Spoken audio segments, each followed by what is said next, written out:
দেখাবো আজকে তোমাদের দেবো টিপস অ্যান্ড ট্রিক। তো বুয়ানিয়া, তা তোমরা দেখতে পাচ্ছ যে আমি আছি কিন্তু হিরোইক 3 স্টারে। 3 স্টারের অবস্থায় তোমাদের বুয়ানি দেখাবো আর তোমরা কিভাবে একটা ম্যাচে গেলে বুয়া করতে পারবে। তো আজকে ভিডিওটা দেখলেই বুঝতে পারবে কিভাবে তোমরা বুয়া করতে পারবে। তো আমি বলছিলাম তোমরা বুয়া করতে পারবে, তা বুয়া করার জন্য তোমাদের সর্বপ্রথম তোমাদের ক্যারেক্টার কম্বিনেশন ঠিক করা লাগবে। তোমরা যদি তোমাদের ক্যারেক্টার কম্বিনেশন ঠিক রাখো তাহলে তোমাদের একটা ম্যাচ বুয়া হতে পারবে। তো তোমাদের যে কি কি ক্যারেক্টার নেবে আর র্যাঙ্ক সিএস র্যাঙ্ক খেলা উচিত, তোমরা যদি ক্যারেক্টার কম্বিনেশনের ভিডিও লাগবে আমি তোমাদের দিয়ে দেবো। তোমাদের কি ক্যারেক্টার কম্বিনেশনের ভিডিও লাগবে তো গাইস এটা বলো আমাকে। আর আজকে আমি তোমাদের সোলোতে একটা বুয়া নিয়ে দেখাবো আর আমি যে কত বড় পুরো প্লেয়ার তোমরা ম্যাচের লাস্টের দিকে বুঝতে পারবা। তো আমি তোমাদের যদি ভিডিও শুরুতে এত কিছু বলে দিই তাই ভিডিওর মজাটা থাকবে না। তো তোমরা ভাত টাট যা যা খাবা তাই নিয়ে বসে পড়ো, কেননা আজকের ভিডিওটা অনেক বড় হতে চলেছে। আর আমি অনেক কথা না বলে তোমরা বেশি কি বলবো, আমার কথা না বললে মানে আমার কথা না শুনে তোমরা ভিডিওর দিক মনোযোগ দিয়ে দেখো।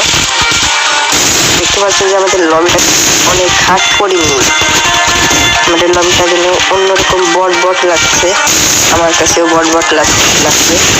তো দেখতে পাচ্ছ যে সব দাঁড়ায় আর আমাদের পিচের ম্যাপ কিন্তু পড়িনি। আর পিচের ম্যাপ না পড়লে গাইছে আমার গেম অন্যরকম হয়, কারণ আমি অন্য সব ম্যাপ অত বেশি খেলি না। পিচের ম্যাপ মানে বারমুডা ম্যাপ আমি একটু বেশি খেলি। তো এটা মনে কি কালহারি ম্যাপ, হ্যাঁ এটা কালাহারি ম্যাপ। আমরা কালাহারি ম্যাপে আজকে দেখাবো তোমাদের টিপস অ্যান্ড ট্রিক। যে কালাহারি ম্যাপে প্রাণী বা তোমরা কি লাগে আর তোমরা ল্যান্ডিং ব্যাপার কোথায়, তোমাদের যদি কি লাগে আর তোমরা কালাহারি ম্যাপে কি করছে যেটা আমি দেখাচ্ছি।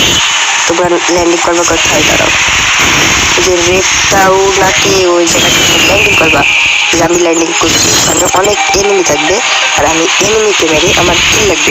তোমাদের বলে দিই তোমরা যদি মাস্টার উঠতে চাও ওটা কিন্তু কিল লাগবে, তোমরা কিন্তু পলাই খেলবে না।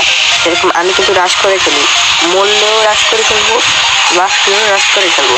আর আজকের ভিডিওটা কিন্তু অনেক অসাধারণ হবে। তো শেষ পর্যন্ত আমার সাথে একটা কাহিনী হয়, যে কাহিনীটা দেখলে তোমরা মনে করো হাসতে হাসতে মরে যাওয়া। তো কাহিনীটা দেখতে চাইলে পুরো উল্টে দেখো। সামনে একটা এনিমি ছিল যাকে আমি ম্যাক্সিমাম ডাউট করি, সবাই আরেকটা এনিমি ছিল যাকে আমি ম্যাক্সিমাম ডাউন করে দিই। তার থেকে আমি গানটা নিয়ে গান নেওয়ার পরে এখানে আমি মেয়েডি নিয়ে আর হেলমেট নিয়ে নেওয়ার পরে সাইড দিয়ে এনিমি আওয়াজ আইছিল। তো